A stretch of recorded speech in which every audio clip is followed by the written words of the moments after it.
6 championships, 6 finals MVPs, 5 regular season MVPs. We all know the legend of Michael Jordan, but the path to becoming the GOAT was paved with failure. It started in Brooklyn, 1963, but the world-changing competitive fire wasn't born in New York. It was forged in Wilmington, North Carolina. In 1978, a 15-year-old Michael Jordan faced his first major defeat. He was cut from the Laney High varsity basketball team. He went home, locked his door, and cried. That pain turned into an obsession. He vowed never to feel that way again. A 4-inch growth spurt and a legendary work ethic changed everything. By 1981, he was a McDonald's All-American heading to the University of North Carolina. Under Coach Dean Smith, Mike was becoming Michael. March 29, 1982. A freshman hits the game winner to secure the NCAA championship. Jordan later said, "That shot turned my name from Mike to Michael Jordan." Michael was ready for the world, but was the NBA ready for him? The Chicago Bulls were about to change forever. But first, there was the draft. 1984. The Chicago Bulls select Michael Jordan with the 3rd overall pick. The league had no idea that their future was standing on that stage. From night one, it was clear. Jordan averaged over 28 points per game, taking the Rookie of the Year trophy and proving he belonged with the greats. But in his second year, disaster struck. A broken foot sidelined him for 61 games. For the first time, the flight of his airness was grounded. He returned stronger. In 1988, he took flight in the slam dunk contest, launching from the free throw line and cementing his status as a global icon. Off the court, Nike released the Air Jordan 1. The NBA banned the shoes, but the world couldn't get enough. Sneaker culture was born.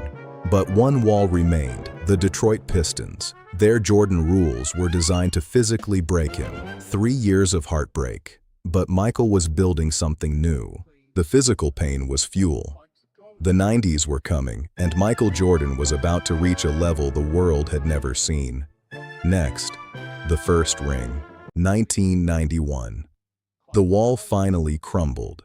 Michael and the Bulls swept the Pistons, sending the bad boys home for good.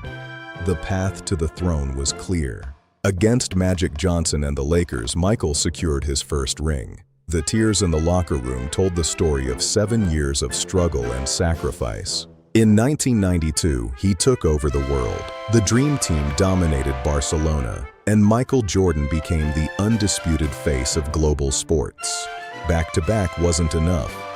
In 1993, the Bulls completed the first three-peat in modern history. Michael was at the absolute peak of his powers, but at the height of his glory, his world was shattered. The murder of his father, James Jordan, took away his biggest supporter and his desire to play. On October 6, 1993, Michael Jordan shocked the world. He retired from basketball at age 30, saying he had nothing left to prove. The king was gone. But Michael wasn't finished with sports. He was about to chase a ghost from his childhood. Next, the diamond. For 18 months, the world's greatest athlete was a minor league outfielder. He batted .202, rode buses, and faced the critics who said he was failing. But Michael wasn't failing. He was recharging. On March 18, 1995, he sent a 2-word fax that changed sports history. "I'm back." The king was returning to his throne, but he wasn't wearing 23. He returned wearing number 45, his baseball number. But after a playoff loss to the Orlando Magic, the world wondered, was the magic gone? Had Jordan finally met his match? The loss fueled a monster.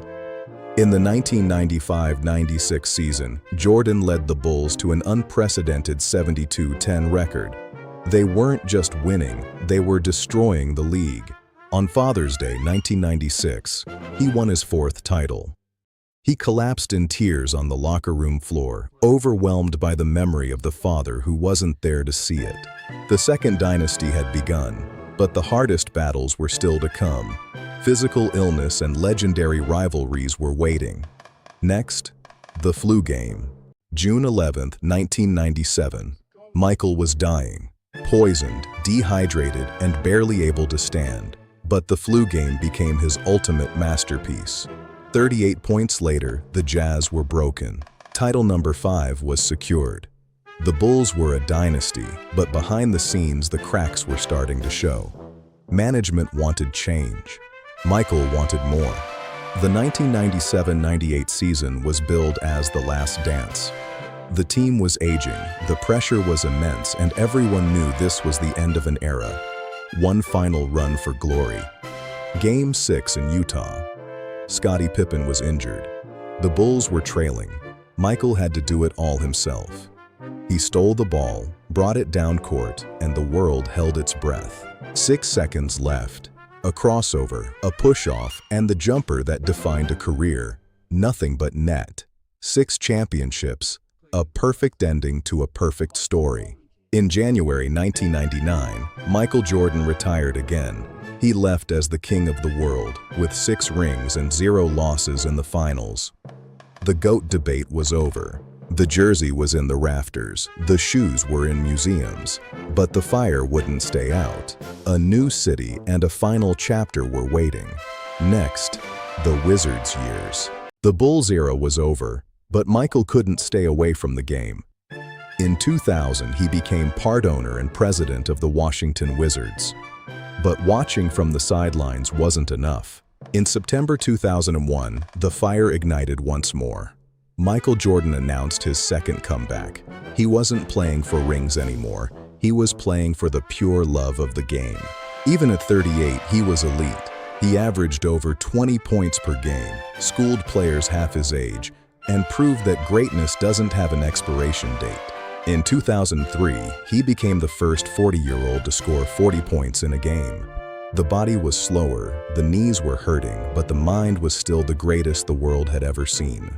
April 16, 2003. In Philadelphia, the lights finally went down on the greatest career in history. Michael Jordan played his final game, leaving behind a scoring average that remains the highest ever. He stepped off the hardwood for the last time as a player. The sneakers were retired, but the empire was just beginning. One final transition remained. Basketball was his platform, but his legacy would span far beyond the court. A billionaire businessman, a team owner, and a global icon. Next, the business of being Mike. The sneakers were just the beginning. The Jordan brand transformed from a basketball shoe into a multi-billion-dollar cultural phenomenon that defines excellence across the globe. In 2010, Michael made history again, becoming the first former player to own an NBA team, the Charlotte Hornets.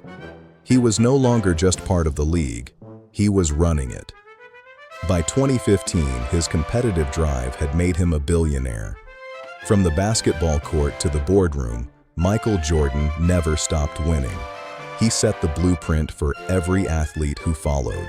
In 2020, The Last Dance reminded the world of his dominance, drawing record viewership and introducing a new generation to the man who flew through the air. 6 rings, 0 finals losses, a legacy of relentless work and unmatched skill.